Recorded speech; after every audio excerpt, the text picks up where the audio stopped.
السلام علیکم۔ امید کرتی ہوں آپ سب خیریت سے ہوں گے۔ یہ کہانی ایک چھوٹے سے گاؤں میں رہنے والی ایک معزز اور تعلیم یافتہ عورت کی ہے جس کا نام زہرا تھا۔ زہرا نے اپنی زندگی کا بیشتر حصہ بچوں کو تعلیم دینے میں گزارا تھا۔ وہ گاؤں میں ایک واحد اسکول کی معلمہ تھی اور گاؤں کے بچے بڑے شوق سے اس سے پڑھنے آتے تھے۔ زہرا بچوں کو نہ صرف کتابوں کی تعلیم دیتی تھی بلکہ وہ ان کی اخلاقی تربیت پر بھی زور دیتی۔ گاؤں کے تمام لوگ اسے عزت کی نگاہ سے دیکھتے تھے کیونکہ اس نے بے شمار بچوں کو علم کی روشنی فراہم کی تھی۔ زہرا نے جیسے جیسے اپنے کام میں ترقی پائی اس کے دل میں ایک ناپسندیدہ جذبہ جنم لینے لگا جو کہ غرور تھا۔ اسے لگنے لگا کہ جو کچھ بھی ہے وہ صرف اور صرف اس کی محنت اور علم کا نتیجہ ہے۔ اس نے اپنی کامیابی کو اللہ کی دین سمجھنے کے بجائے اسے اپنی قابلیت کا نتیجہ تصور کرنا شروع کر دیا۔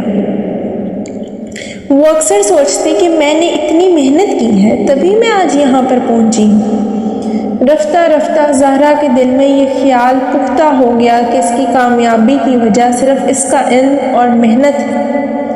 وہ بچوں کو پڑھاتے وقت انہیں یہی سکھانے لگی کہ کامیابی صرف اور صرف محنت سے حاصل ہوتی ہے اور اللہ کی مدد کا اس میں کوئی دخل نہیں۔ ایک دن زہرا کے دل میں یہ خیال آیا کہ بچوں کی تعلیم میں مزید بہتری لانی چاہیے۔ اس نے یہ فیصلہ کیا کہ وہ بچوں پر سختی کرے گی تاکہ وہ زیادہ محنت کریں۔ زہرا کا رویہ دن بدن سخت ہونے لگا۔ وہ بچوں کو بیجا ڈانٹتی، انہیں سخت سزائیں دیتی۔ اگر کوئی بچہ سبق یاد نہ کر پاتا تو اسے سخت سزا دیتی چاہے وہ کتنا ہی معصوم کیوں نہ ہو۔ زہرا کا یہ رویہ بچوں کے لیے ناقابل برداشت ہوتا جا رہا تھا۔ بچے اب اسکول آنے سے گھبرانے لگے۔ جو بچے پہلے زہرا سے محبت کرتے تھے اب اس سے ڈرنے لگے۔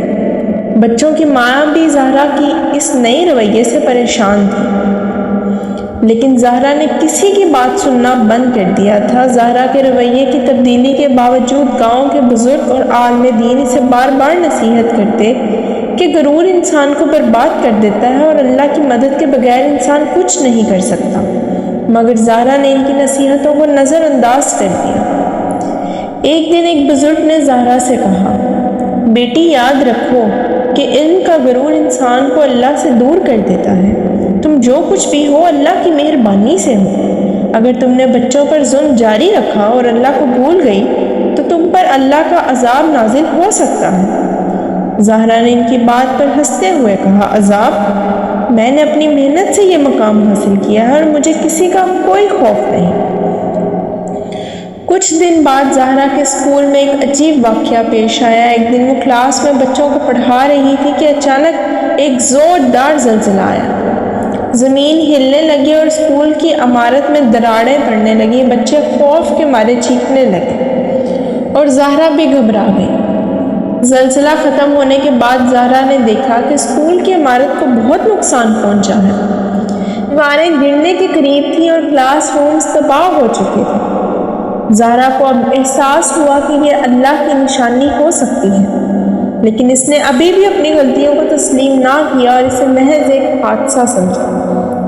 زلزلے کے بعد گاؤں کے لوگ اور بزرگ زہرا کے پاس آئے اور اسے پھر نصیحت کی کہ وہ اپنی روش بدلے اور اللہ سے معافی مانگے، مگر زہرا نے کہا یہ محض ایک قدرتی آفت تھی، اس کا میرے رویے سے کوئی تعلق نہیں۔ کچھ دن بعد زہرا شدید بیمار ہو گئی۔ اس کی بیماری بڑھتی گئی اور وہ بستر سے لگ گئی۔ ڈاکٹرز کی بھی سمجھ میں یہ بیماری نہ آ سکی۔ زہرا نے اپنی بیماری کو پہلے تو معمولی سمجھا، لیکن جب اس کی حالت دن بدن بگڑنے لگی تو اسے احساس ہوا کہ یہ اللہ کی طرف سے ایک نشانی ہے۔ بیماری کے دوران زہرا کو اپنے گزشتہ رویے پر غور کرنے کا موقع ملا۔